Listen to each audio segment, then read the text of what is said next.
I'm here with another crazy idea. With Monster Hunter Wilds on the horizon, launching on February 28, the excitement is undefinable. We have seen glimpses of its vast and deadly world, dynamic weather-altering monster behavior. It definitely shows that Monster Hunter series is evolving more and more. While everyone is talking about what's next for hunting, my mind has been fixated on something different for a while. A Monster Hunter experience that doesn't revolve around slaying monsters, but rather breeding them. See, when an idea gets stuck in my head, I don't want to just keep it to myself. I don't want it to be sit in a Word document, collecting dust, or bury it under 100 other concepts. I would rather put it out here, shape it, expand on it, and see if I can pull you into my vision. And today, that vision is a Monster Hunter experience that I hope you'd love. Imagine this. Instead of hunting Rathalos, Zinogre or Mizutsune, what if you raised them from birth? What if instead of slaying these monsters, you trained them to compete in tournaments, and even fuse them together to create entirely new hybrid species? What if Monster Hunter embraced the monster raising simulation of Monster Rancher, allowing you to give stupid names to your monsters and form deep connections with them? I'm Arcadenaut here, and today let's step into a world where Rathalos isn't your prey, but it's your champion. For nearly 2 decades, Monster Hunter has been one of Capcom's crown jewels, thriving on intensity, precision, and spectacle. Every hunt is a different experience, every encounter is memorable, and here I am playing Monster Hunter Generations Ultimate, Monster Hunter Worlds Iceborne, and Monster Hunter Rise from scratch till Monster Hunter Wilds drops. And yet, for all of Monster Hunter's intense hunts and its ever-expanding bestiary, there is something we never get to do. We hunt these creatures, we slay them, and wear their skins as armor or forge new weapons with them. What if, instead of wielding a Rathalos as a fire-enhanced longsword, just imagine you training that very same Rathalos for battle? What if you raised it, fed and nurtured it, and brought it to a grand tournament where only the fiercest, strongest monsters could prove themselves? And I'm strictly talking in a Monster Rancher sense, not the turn-based gameplay style like Monster Hunter Stories, where you get to capture monster eggs, hatch them, and become the master of those creatures. My focus is purely about the raising and breeding these monsters, praising or scolding them when necessary. From the iconic poster monster Rathalos to the Prince of the Night Nargacuga, Monster Hunter's creatures aren't just giant beasts to be slain. They are meticulously designed, living and breeding creatures that have their own habitats, own weaknesses and attributes, that would even challenge other monsters to protect their own turf. From the very first Monster Hunter title to the latest Monster Hunter Rise, every monster has its own habits, or rather personalities. Capcom has spent years refining the AI of these creatures, making them feel more than just bosses to fight. Picture this. What if these monsters weren't just AI-controlled bosses waiting to be defeated? What if they could be trained? What if your Zinogre had different moods based on how you raised it? Or what if your Rathalos had a personalized fighting style depending on what training drills you put it through? Imagine training your Rathalos' strength and speed to make it a physical hitting glass cannon, or making your Diablos a high HP, a tanky monster that has low accuracy but hits like a truck when it lands once. Or maybe imagine your Mizutsune developing completely unique set of attacks based on the environment you raised it in, just like in Monster Rancher 3. Monster Hunter's bestiary is already rich with lore, ecosystems and behaviors, and it's the perfect foundation for a monster raising game where the possibilities seem limitless. As these monsters are not mindless creatures, their behavior could match with Monster Rangers. What they like or dislike could change depending on the variant you summon. I will talk about how the monster summon mechanic of Monster Rancher works, but just imagine trying to raise Rathalos that hates to fight but loves eating peaches and quite lazy. Or maybe a Blangonga that is as lazy as the apes of Monster Rancher series. If you are curious, then let's move on to the core aspects of Monster Rancher series. Long before Monster Hunter or even Pokemon became massive global franchises, there was Monster Rancher. Released in 1997 for the PlayStation, Tecmo developed a game that didn't rely on catching monsters, but rather on summoning them in an entirely unique way. A CD-based monster summoning, a system that blew my mind when I was a kid. Imagine this, rather than encountering monsters in the wild, Monster Rancher allowed players to summon creatures using real-world CDs. Whether it be a CD of a music album or PlayStation 1 games. You could insert it into your PlayStation and Monster Rancher would generate a unique monster based on the disk's data. And this monster generation system is not random at all. For that time, this meant every player had access to a different set of monsters depending on their CD collection, while some albums were infamous for summoning rare or legendary monsters, leading to a community-wide discoveries.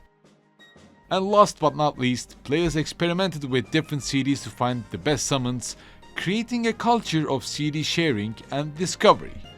Although the remaster versions of Monster Rancher 1 and 2 implements this summoning monsters through CDs as a database of music albums to its Steam and Switch versions, just imagine a Monster Hunter and Monster Rancher crossover taking this concept and modernizing it, letting you to summon the creatures from various Monster Hunter titles. And of course, together with their fusion variants.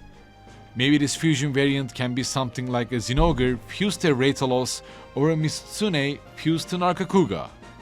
Given that there are 227 monsters in Monster Hunter universe, I guess there is no need to mention the possibilities of different variants. Rathalos that looks like a Barriot, Tigrex that is fused with Tobikadachi or something even crazier. It is these endless possibilities of different variants that excites me the most. And I still haven't talked about the core aspects of Monster Rancher, like the monsters' lifespans.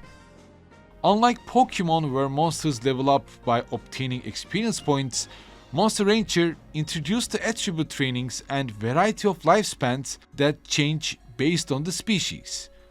Plus the mortality into the gameplay that later influenced Digimon World series to come up. That means the monsters age over time, they grow stronger, and eventually pass away in Monster Rancher. The way you train them, whether feeding them quality meat or cheap potatoes even lengthen or shorten their lifespan, even the way they receive a one-hit knockout could send them to hospital or could lead to their unexpected deaths. This moment, seeing your beloved monster pass away, is definitely a childhood trauma. A trauma that could even rival Final Fantasy VII in such way. But anyway, monsters having different diets, training methods and preferences, a Monster Hunter crossover could take this training philosophy and further develop it to make it way better than the latest crossover title of Monster Rancher that features the Kaiju from Ultraman series. Although I already made a video about Ultra Kaiju Monster Rancher, I would like to talk briefly about it and how it implements the Monster Rancher formula.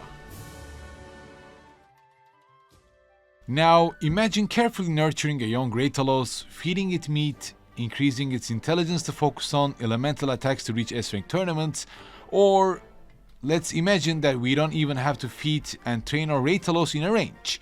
This time, let's make it similar to Ultra Kaiju by adding some twists. As the training system was scaled up for giant monsters from the Ultraman series, it no longer had small scale ranges, but Ultra Kaiju had entire desert landscapes, mountains and industrial zones as the training grounds, making the Kaiju feel massive while keeping the core gameplay intact.